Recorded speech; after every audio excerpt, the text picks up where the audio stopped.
It was supposed to be the happiest day of my daughter's life. I walked into the wedding hall in Boston, wearing the same suit I had worn to her graduation, hoping to see her smile. But when I checked the list, my name wasn't there.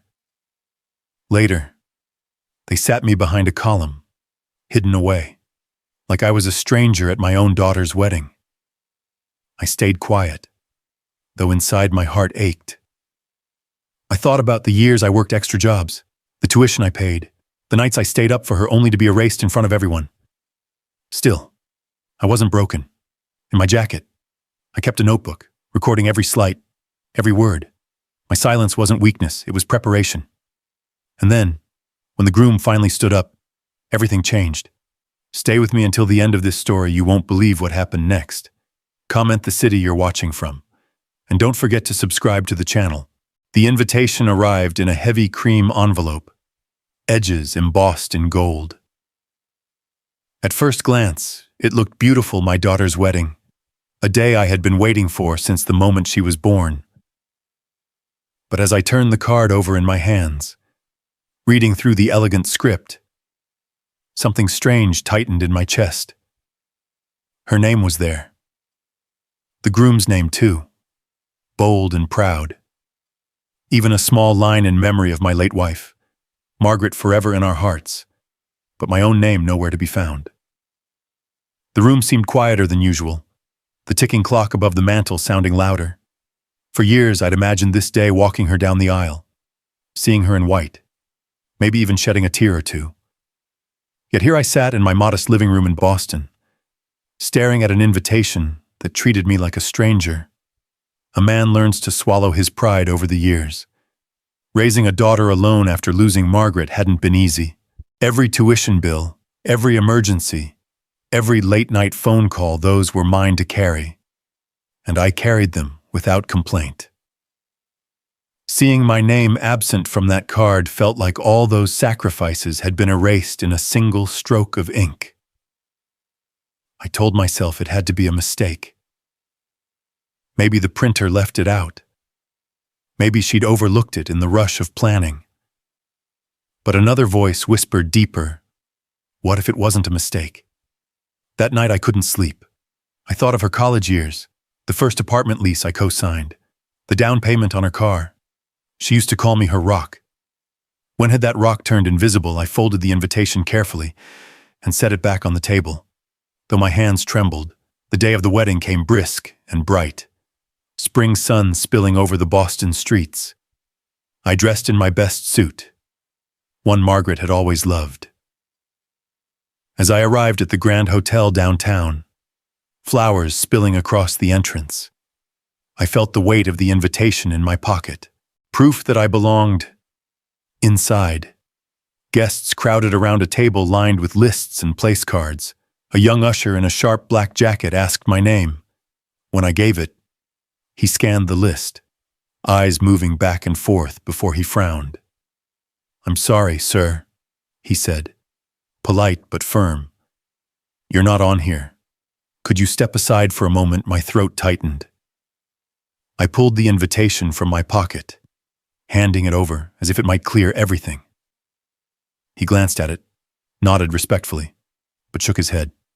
"This doesn't show your name either, sir." A few people behind me shifted impatiently, craning their necks. Whispers brushed against the back of my suit like a cold draft. I tried again, voice lower this time. "I'm her father." The usher avoided my eyes. "I understand, sir, but I'll need to check with the coordinator. Please wait." Humiliation burned hotter than the spring air outside. I felt stripped bare, like a man without a family. The line of guests moved smoothly past, their names checked off, their places secured.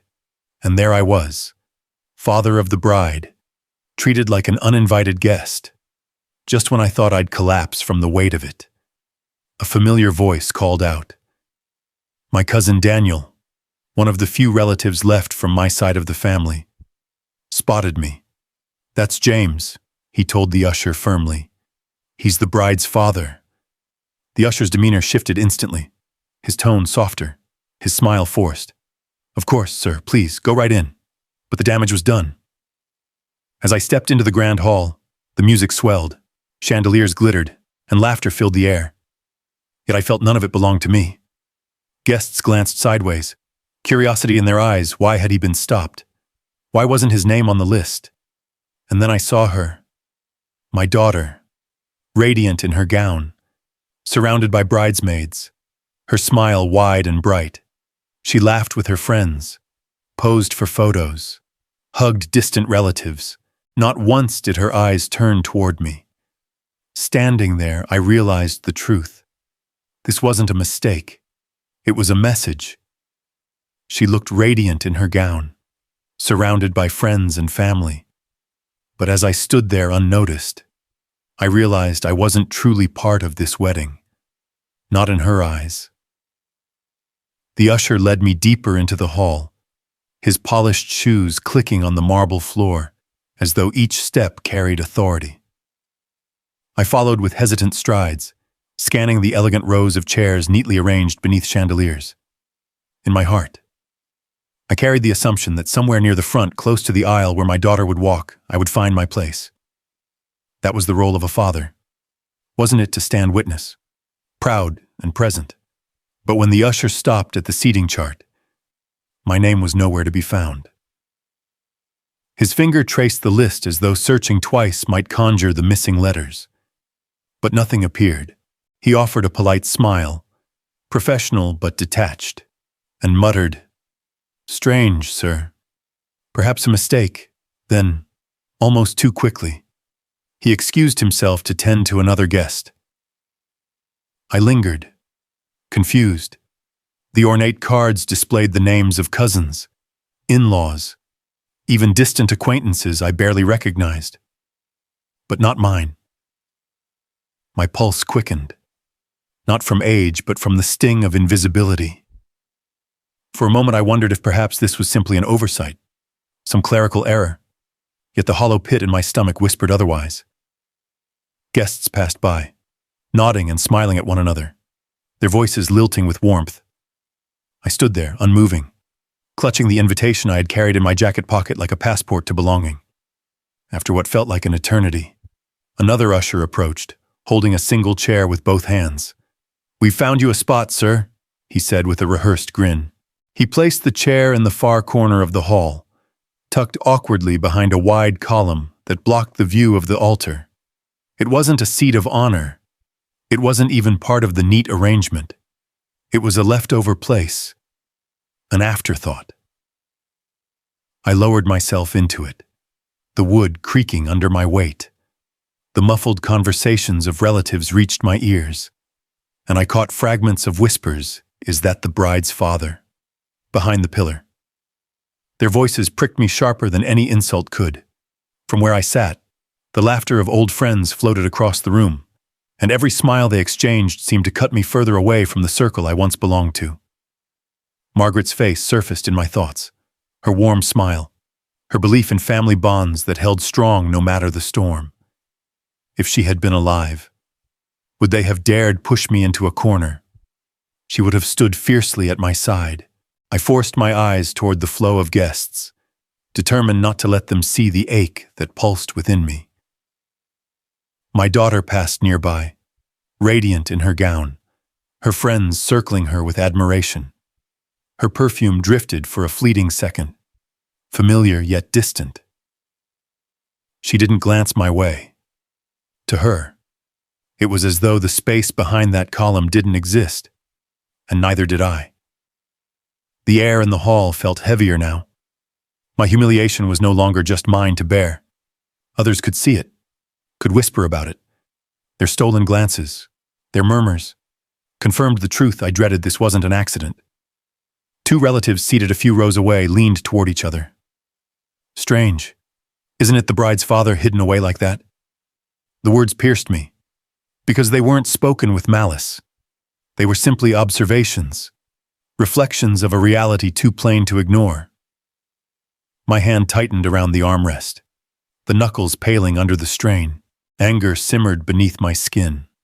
Not loud, not reckless, but steady. I told myself silently that I would not forget this night. Every look, every slight, Every deliberate attempt to erase me, I would remember it all. As the music swelled and guests rose to their feet, my chair remained unmoved in its shadow. I stayed seated, unseen, but my gaze missed nothing. My silence carried more weight than they could ever imagine. The lights dimmed, and the chatter of the hall softened to a hush. From where I sat, hidden behind that column, I leaned slightly forward, straining for a better view. A large screen lit up, the first image sliding into place, my daughter as a little girl, grinning, held in the arms of her mother. The guests sighed in unison, charmed by the innocence of childhood. I smiled at first, expecting the memories I held so dear to appear next. But as picture after picture scrolled by, something settled in my chest. Not a single one of them had me in it. Her first steps in the backyard, those shaky legs I once steadied gone. That summer trip to Maine where I carried her on my shoulders, her laughter spilling into the salty wind erased. The montage painted a story where her childhood unfolded without a father. My name might as well have never existed. The hall echoed with applause when a photo showed her standing proudly with her mother at a piano recital. My hands had been there that night, sweaty with nerves, clutching the program, clapping louder than anyone else in the audience. Yet here, I was invisible. Guests around me whispered with admiration, their eyes glued to the screen, never realizing the truth that was burning a hole in my chest. The images shifted her teenage years, dances, prom, smiling alongside friends and distant cousins. Still no trace of me. I could almost hear my own voice from the past, coaxing her through her first heartbreak, teaching her to drive in an empty parking lot on a cold Sunday morning. None of it was there. None of it mattered enough to be remembered tonight. A cousin sitting a few rows ahead turned slightly, his voice low but edged with disbelief. Not a single picture of you. That's odd. His words landed like a stone in a still pond, rippling through the silence I held on to. I nodded without speaking, jaw clenched so tight it ached. The slideshow carried on college, vacations, the proposal. Still, not once did my face appear. In the story being told to this room, I was not her father. I was not even a shadow. I was nothing. Applause swelled as the final image faded to black. People stood, clapping warmly, celebrating the curated life flashing across the screen. I remained seated, my hands gripping the armrests until my knuckles whitened. My heart felt torn open, but outwardly I was still a ghost among the living. If they wanted me invisible, then I would let them think I was. But ghosts see everything, and I was watching. The lights in the reception hall were bright again after the slideshow.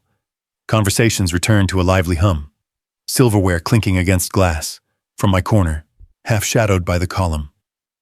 The sound seemed distant, muffled, as if I were not part of the same world.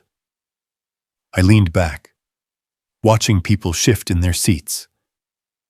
Then I heard it soft, hushed, but sharp enough to cut. A bridesmaid leaned toward another, her voice low yet clear in my ear. He looks so out of place, like he doesn't belong here. The words sank like ice in my veins, my jaw tightened. The instinct to respond, to confront, rose in me, but I swallowed it. My silence was the only shield I had left, and I would not give them the satisfaction of seeing me rattle. The master of ceremonies tapped the microphone, pulling everyone's attention to the front. We'll now hear from family members for the toasts. Glasses clinked in anticipation. I sat motionless, a spectator in what was meant to be my family's moment. The bride's stepfather-in-law stood tall, smiling as though he owned the night. With a glass raised high, he declared, "Tonight, we welcome our daughter into her real family, where she truly belongs." Polite laughter rippled through the crowd, followed by applause. My hand tightened on the armrest until my knuckles turned white. Those words weren't careless. They were deliberate. In one stroke, he rewrote history, erasing decades of sacrifice with a single sentence. Memories rushed forward, staying up nights when she was sick, working 2 jobs after her mother died, holding her together when grief threatened to pull her apart. And now, in front of friends and relatives, I was being replaced. I pulled a small notebook from my pocket, an old habit from years of teaching, and scribbled the words down. Not to forget, not to forgive. Every insult tonight would be remembered. The crowd roared with approval, laughter filling the hall. I didn't join in. My water glass sat untouched on the table. Slowly, I lifted it. A gesture meant only for myself, not in celebration, but in quiet defiance. Let them think me finished. Let them imagine I was defeated. They mistook my silence for surrender. But silence has its own weight, and mine was building, waiting for the right moment. While their glasses clinked and their laughter echoed, I made a silent vow. This night would not end the way they expected.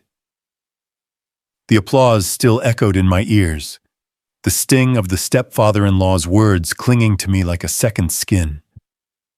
I tried to steady myself, to breathe evenly, but the sound of laughter and glasses clinking rang louder than my own thoughts.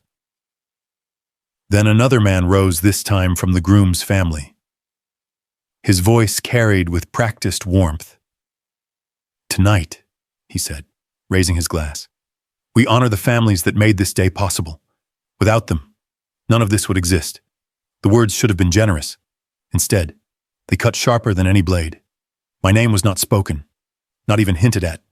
The applause that followed rolled across the hall like thunder, and for the second time that night, I felt myself drowning in noise that had no place for me. I sat very still. No one noticed the way my fingers tightened on the edge of the tablecloth. No one saw the way my jaw locked until the muscle ached. In their world of celebration, I was a ghost haunting the corner of the room. The laughter grew louder, glasses clinked again, and I lowered my gaze not out of shame but calculation. If they wanted me silent, then silent I would be. But silence can take many forms. From inside my jacket, I pulled out a small leather notebook, the one I always carried, more out of habit than need. Its pages had held grocery lists, reminders, fragments of poems once written for Margaret. Tonight, it would hold something else. I opened to a blank page and began writing. Not hurriedly, but with the deliberate hand of a man who had spent decades teaching young minds to form their letters. Each word of erasure, each phrase designed to exclude me. I sat down with ink. They think silence means surrender. I thought. Silence can also mean record. The room thundered with applause once more, but in my corner, my pen scratched steadily, louder to me than all their voices combined. A chair beside me shifted. I looked up to see a relative, a cousin I hadn't spoken to in years, leaning close. His voice was low, almost embarrassed. "Are you okay?" I gave him a nod. Nothing more. He didn't press. He couldn't know what the notebook meant. Not yet. The weight of the pen in my hand brought back a flood of memories, classrooms filled with restless children, notebooks lined with evidence of discipline, promises made and broken. I had always believed in keeping records, in the quiet power of writing things down. Now that habit became a shield, a weapon even. Their words wouldn't vanish into the air. They were mine to capture, mine to preserve. If they wanted to erase me, then I would make sure the erasure itself was written in stone. The laughter swelled again, a tide I refused to drown in. I finished the page, my handwriting steady, the ink dark and sharp. At the bottom, I underlined one phrase, a single truth that had crystallized in my mind, erased but not gone. Carefully, I closed the notebook and slipped it back into my jacket. My hand lingered there a moment, as if pressing the words into my chest. My eyes lifted to the hall, burning not with tears, but with something hotter. Steadier fire restrained. They thought I was beaten. They thought silence meant defeat. But I had learned long ago that silence, properly wielded, could roar louder than any voice. While the clinking of glasses filled the hall, I lifted my water glass alone, a gesture invisible to them, but heavy with promise. They silenced me with their words. I whispered to myself, but my pen was louder than their applause. And when the time came, my silence would speak volumes. The laughter around me no longer came from a single table or a single voice. It seemed to ripple through the hall, carried on screens that glowed brighter than the chandeliers. At first, I thought it was just the usual hum of young guests huddling together over their phones. But when the smothered giggles grew louder and one of them looked my way, I knew the laughter had a sharper edge. A young man, probably one of the groom's cousins, snorted and turned his screen for his friends. My stomach tightened. I leaned just enough to catch a glimpse. It was me. A shaky video captured earlier that evening when I'd been seated behind the column. The caption sprawled across the clip. When your own daughter hides dad at her wedding, the hall within the hall roared. But this time the walls of mockery stretched far beyond Boston. My humiliation was now public property, spreading with every swipe. The first impulse was to shrink, to curl into the shadow of the column that already tried to erase me. But then came something steadier, like a muscle memory from decades of classroom discipline. I forced my shoulders to stay square, my face calm. Anger wanted to spill, but I'd learned long ago that outbursts only feed the wolves. Let them laugh. Each laugh carved their own ledger, and every ledger had a reckoning.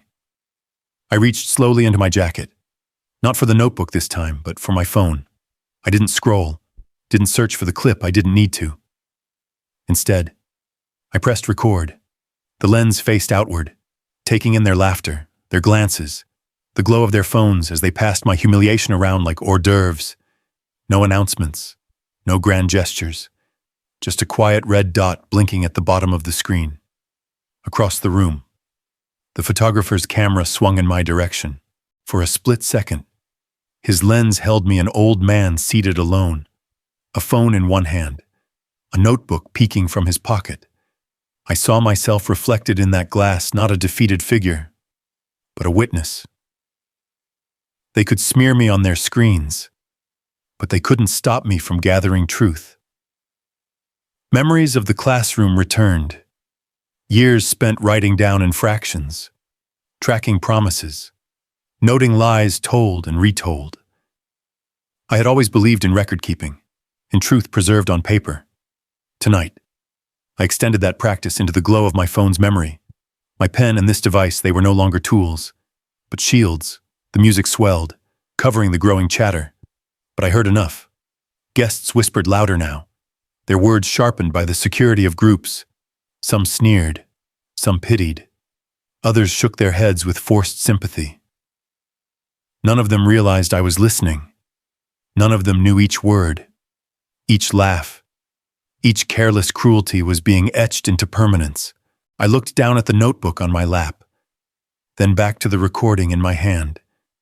Together, they formed a record no one could erase. I muttered under my breath, barely moving my lips. Keep laughing.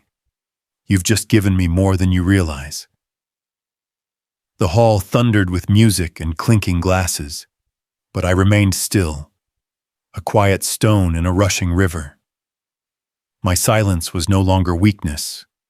It was a blade, honed in shadows, waiting for the right moment. The laughter around me rose like a tide, but I no longer let it pull me under.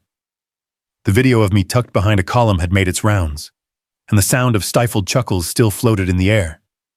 Yet my focus had shifted, across the crowded hall, amid the glow of chandeliers and the endless toasts. The groom wasn't laughing. His face stood out not because of joy, but because of the absence of it. His jawline was tight, lips pressed thin, eyes flickering across the room, not at Ellen, not at her friends, but toward me. He looked once, then again, as if drawn against his will.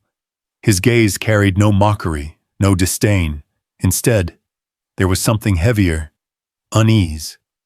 It was a strange comfort, almost unsettling, in a room where I had been erased, ridiculed, and reduced to a ghost. The one man who should have been basking in the brightest spotlight of his life couldn't keep his eyes off me. I leaned back slightly, hiding the small notebook within my jacket. Why him? Why now? Ellen floated through the room, her gown sweeping elegantly as friends embraced her, laughing with champagne in hand. She was radiant, untouched by the shadows clinging to me. Yet every time she turned her back, her groom's face faltered. His smile wavered. His hand gripped the stem of his glass with a tension that no one else noticed. I recognized it instantly, the stiffness of someone forcing himself into a part that didn't fit. Years in the classroom had taught me to read people. Children lied with their mouths, but their hands, their eyes, their posture betrayed them. And here, in this hall dressed in white roses and crystal light, the groom was as transparent as a student caught mid-cheat. I watched carefully, jotting down notes in my mind, if not yet on paper, smile too stiff, glass gripped too hard, eyes moving where they shouldn't. The unease in him wasn't nerves. It was something deeper, something brewing. The toasts rolled on, louder, warmer. Ellen's friends raised their glasses, their laughter rising above the music. Her family clinked glasses again, congratulating themselves as much as her. And yet, at that same moment, the groom barely lifted his drink. His lips touched the rim, but no wine passed through. I remembered earlier, during the vows, his voice had trembled slightly, not enough for anyone else to question, brushed aside as nerves. But I had caught it.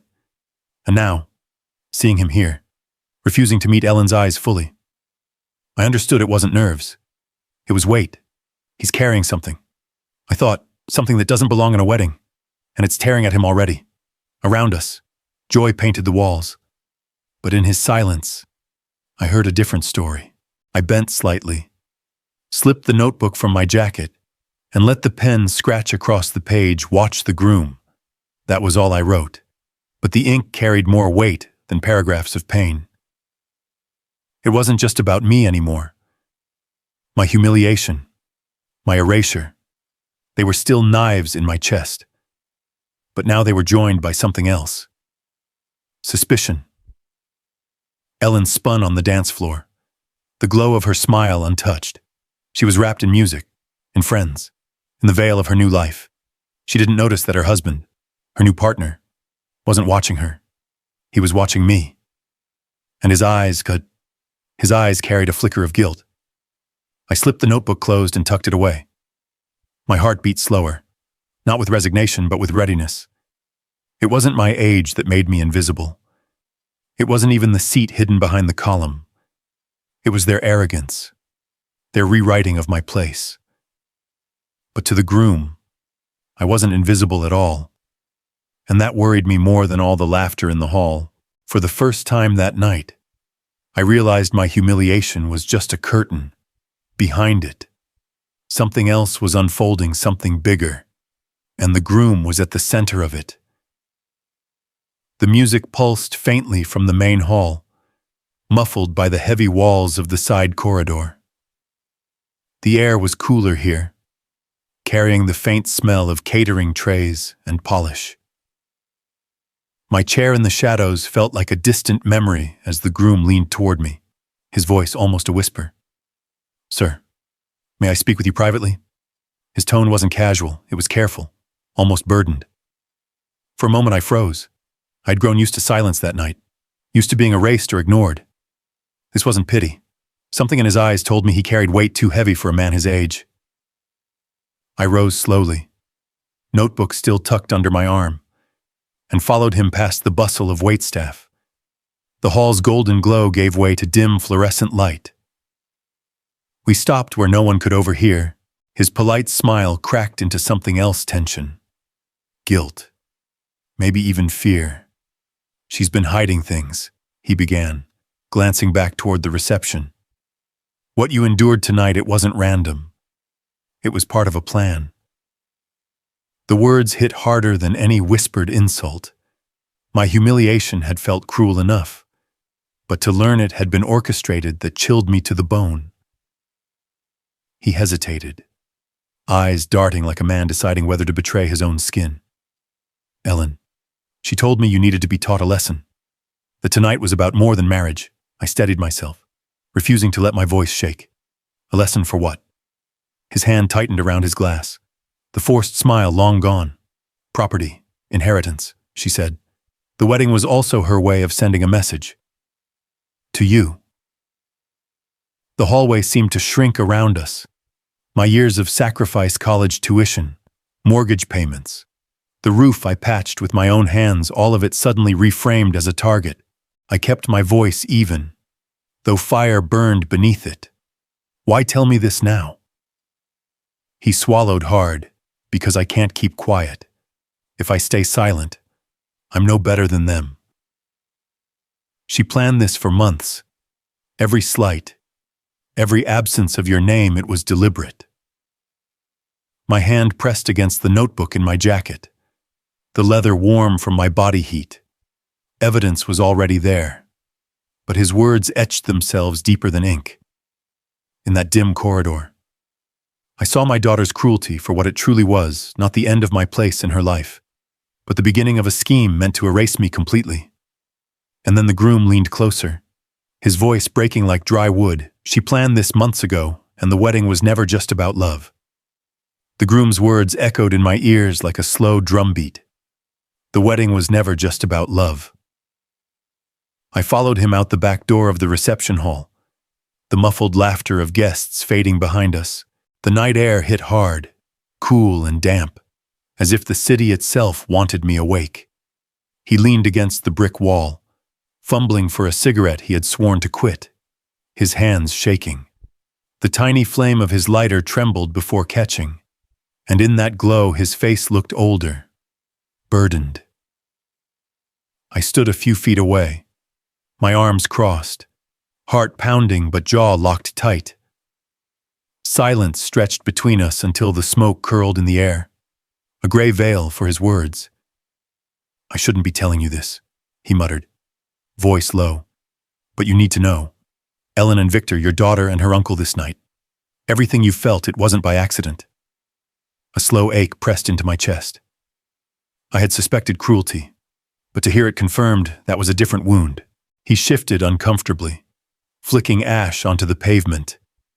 They've been planning for months, late nights, whispered talks when they thought I wasn't listening. The seating, the slideshow, the speeches all arranged to humiliate you. Ellen said it herself, if he looks weak in front of everyone, no one will take his side later. The words cut sharper than any insult I had endured that day. It wasn't neglect. It wasn't thoughtlessness. It was design. I remembered the missing name on the invitation, my seat behind the column, the laughter at my absence in her memories. It all lined up now like dominoes waiting to fall. I staggered a little, knees threatening to give, but I caught myself on the cold railing. My dignity had been tested all night, and I had endured. Now I understood why. The groom's voice cracked as he went on. I heard them talking about property, about your home. Victor kept bringing up deeds, power of attorney, guardianship. Ellen. She didn't argue. She encouraged it. Heat rose in my veins, my own flesh and blood. The daughter I had carried through her grief after her mother died. The girl whose tuition I had worked overtime to cover. Whose first apartment I had painted myself. Every sacrifice I'd made. Every sleepless night, it had all been fuel for her betrayal. The groom lowered his eyes. There's paperwork already. They want to make it look like you're not capable anymore. That moving you into a retirement facility would be your choice. A tremor passed through me. Not from age, but from rage barely contained. My life, my independence reduced to a plot. A cage disguised as care. Inside. I whispered to myself, my blood conspires to bury me alive while I still breathe. I forced my hands steady, clasping them behind my back so he wouldn't see the tremble.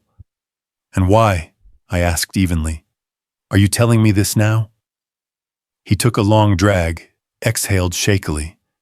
His eyes met mine, and for a moment I saw the boy he still was, trapped between love and conscience. "Because if I don't, I'll be no better than them.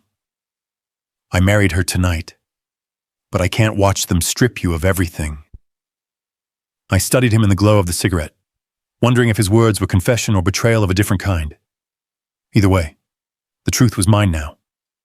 I stepped closer, my voice firm, cold as the night air. "If you've chosen to tell me this, you've chosen a side. Be ready for what comes next." His face paled. He looked as though he wanted to take the words back. But it was too late. The silence between us had shifted, and there was no return. I turned toward the glowing hall, the sound of music and laughter spilling faintly through the glass. But to me, it no longer sounded like celebration. It was the laughter of wolves, blind to the fire sparking in the woods. This war wasn't about love or respect anymore. It was about survival. The groom crushed his cigarette underfoot, but his warning still hung in the air. "They've set a trap for you. The next move would be mine, and it would decide whether I lived as a man or as a shadow in their plan." The morning light crept through the blinds, cutting across the kitchen table where a mug of coffee sat untouched. Its surface had gone cold, just like the weight sitting heavy in my chest. The groom's words from the night before still echoed, "They're setting a trap for you," for a long while. I didn't move. I let the silence wrap around me, replaying every odd detail from the past few weeks, letters from Ellen I hadn't opened, her sudden visits full of forced smiles, Victor's smug way of hovering around my house as if he already owned the place. I wanted to believe it was just me being paranoid, but last night had stripped that luxury away. This wasn't my imagination. This was war. The more I thought about it, the more my dread turned into resolve. They had erased me from the wedding, from the photographs, from the speeches, even from the guest list. But erasing a man doesn't mean destroying him. I had one thing left: they hadn't taken the truth. By late morning, I found myself in Linda Green's office. Linda had been my friend and lawyer for years, a sharp mind with a sharper sense of justice. When I laid out what the groom had confessed, her face tightened. "I was afraid of this," she said, sliding a folder across her desk. "I've been monitoring some filings. Ellen and Victor have already submitted preliminary motions. They're trying to declare you mentally unfit to manage your estate." I leaned back, my stomach dropping. "So it's true. They're after the house, the savings, everything." Linda nodded. "They've prepared forged documents, 2 power of attorney papers with your signature. If they succeed, you'll lose control of your assets, and they'll push for you to be placed in a facility. It's all dressed up to look like it's for your own good." For a moment, the betrayal felt unbearable. My daughter, my Ellen, plotting to throw me away like an old coat. But just as quickly, a new thought steadied me. I had fought harder battles before. I wasn't going to let them win this one. "They think I'm finished," I said quietly. "They've forgotten who raised her. They've forgotten who survived all these years." That afternoon, I attended a brunch with extended family. The whispers had already spread. I caught fragments papers, declaring him unstable. Maybe it's for the best. They didn't realize I was listening. I stayed calm, sipping my coffee, nodding politely. Let them doubt me. Let them believe the lies. Their certainty would make the truth hit harder when it came. Inside, though, the fire burned. Every cousin's sideways glance, every polite smile hiding suspicion, it all fed my resolve. I wasn't just fighting for a house or a bank account. I was fighting for my dignity, my name, my very place in this family. By evening, I was back in Linda's office, poring over records. She spread them across the desk: deeds, bank statements, proof of my mental clarity, evaluations I had voluntarily taken years ago when Ellen first hinted about helping manage things. Patience, Linda urged. If we expose them too soon, they'll twist it. We need to strike when the timing leaves them no way out. I closed the file slowly, meeting her eyes. I've been patient my whole life. Linda, patient with their ingratitude, their arrogance, their schemes. But enough is enough. Tomorrow, they will hear my voice. I stood, the weight on my shoulders lifting just slightly. For once, I felt not erased but sharpened, like a blade long kept in its sheath. The trap was set for me. But now, it was their turn to walk into mine. The mediation room was quiet enough to hear the hum of the air conditioning. 2 days had passed since the will reading. When I laid bare the evidence Ellen and Victor thought I would never find, the silence that followed still lingered in my bones. Now, sitting across from them at a long table in the community center, I felt the same silence wrapping the room like a thick fog. Relatives lined the chairs against the wall, shifting uneasily, unsure whether they were here to witness reconciliation or a final fracture. Ellen wouldn't look at me. Victor stared straight ahead, his jaw set, lips pressed tight. For once, there were no mocking whispers, no cruel laughter, only the heavy pause between words waiting to be spoken. The mediator cleared her throat, inviting us to begin. I leaned back slightly, steadying myself. Age had taught me patience, but betrayal, especially by one's own child, tested patience like nothing else. Ellen spoke first. Her voice cracked, a shadow of the confidence she wore so easily at her wedding. Dad, I didn't mean for things to go this far. Her eyes flickered toward Victor, then back down to her folded hands. He made me believe this was the only way, that we had to protect ourselves. Victor scoffed. This is ridiculous. All of it. Misunderstandings blown out of proportion. The documents were legitimate. He's twisting everything to make us look like villains. His words fell heavy, but his eyes betrayed unease. I let them finish before speaking. My tone was steady, almost teacher-like, the same voice I once used to quiet a restless classroom. You both tried to erase me, not just from a wedding, but from my own life. Family isn't property you can seize. Respect isn't something you steal with a forged signature. My words weren't shouted. I didn't need to raise my voice. The truth carried its own weight. The mediator nodded, noting that legal processes were already underway. Victor shifted in his seat, the confidence in his posture slipping ever so slightly.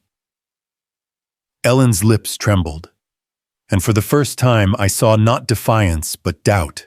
Relatives began to murmur among themselves. Some begged for peace, urging me to forgive. Others whispered about punishment, about how disgraceful this had all become. My brother's wife leaned forward from the gallery. She's still your daughter. You can't cut her out completely. I shook my head slowly. I can't erase the pain, and I won't pretend it never happened. Forgiveness. That's a road I may never walk, but I will not let this betrayal define the rest of my life. Not my final years. The words surprised even me. For months, silence had been my weapon. Now, it was my voice. Ellen's tears slipped free, streaking down her face as she tried to hold her composure. Victor remained stiff, expression carved from stone. One sought redemption, the other clung to denial. When the mediator brought the session to a close, I made my terms clear. Ellen, you may still come see me, but only with respect. Victor. I turned to meet his stare. You are not welcome in my home. Not now. Not ever. My tone was calm, not cruel, but it was final. As the chairs scraped back and people filed out, I lingered, the weight of years pressing against me. My dignity, once stripped so cruelly, was mine again. Yet peace was still fragile, a bird too easily startled. Walking toward the door, I wondered if they would ever truly understand the cost of what they had done. Justice had begun. Yes. But forgiveness, that was another battle. One I wasn't sure I wished to fight. The courthouse smelled faintly of paper and polish, a place where truth could be buried or brought to light. Rows of neighbors, relatives, and curious townsfolk filled the benches, their whispers rolling like soft thunder. I sat quietly, my back straight, hands folded, heart steady. After all the storms, truth has its own rhythm, and I was ready to let it play out. Ellen sat a few rows ahead, her eyes darting to the floor. Victor, ever the actor, leaned back in his chair with a smirk he thought would carry him through. For a moment, I simply breathed. Betrayal had taken nearly everything from me, but not this: my composure, my dignity. The judge called the case, and silence fell. Pages of evidence were laid out: bank records, forged signatures, hidden motions filed in my name. Every detail of the trap they had spun now sat exposed under the fluorescent light. I watched Victor's grin falter as the judge spoke words I had waited to hear. Fraudulent intent is evident. A murmur rippled through the courtroom, but it wasn't over. The dramatic twist came when my lawyer presented the safeguard Margaret and I had written into our estate years ago. A clause buried deep in the documents, her foresight. My discipline ensured that no transfer of property could occur without my explicit, living consent. Their entire scheme, months of plotting, fell apart in seconds. Gasps filled the room. Victor's face drained of color, and Ellen covered her mouth with trembling hands. The gavel struck, echoing like a final nail in their coffin. Victor faced charges. Ellen, though spared the law's full weight, was publicly reprimanded. Her name whispered in shame as neighbors shook their heads. I did not smile. Triumph was not in victory over them, but in knowing I had not been erased. Turning to Ellen, I met her eyes. Not with vengeance, but with the weight of all I had endured. I gave you my life's work, I said evenly. You tried to strip me of my dignity, yet here I stand, not victorious, but unbroken. She broke then, tears spilling, her shoulders shaking. She whispered an apology. Fragile as glass, I said nothing in return. Sometimes silence carries more truth than words. And I left her with it, that evening, back home. I poured a cup of tea and sat beside Margaret's photo. The house was quiet, save for the steady tick of the clock. Betrayal had wounded me, but I had survived with my dignity intact. And that, I realized, mattered more than any inheritance or property. Money, property, they come and go, I murmured to the stillness. But respect, once lost, scars generations. Protect your dignity. Never let greed destroy your family's soul. As the candle flickered beside me, I closed the curtains and let the quiet wash over me. Justice had spoken, but the true victory was learning that even in betrayal, I still had the strength to stand as a father.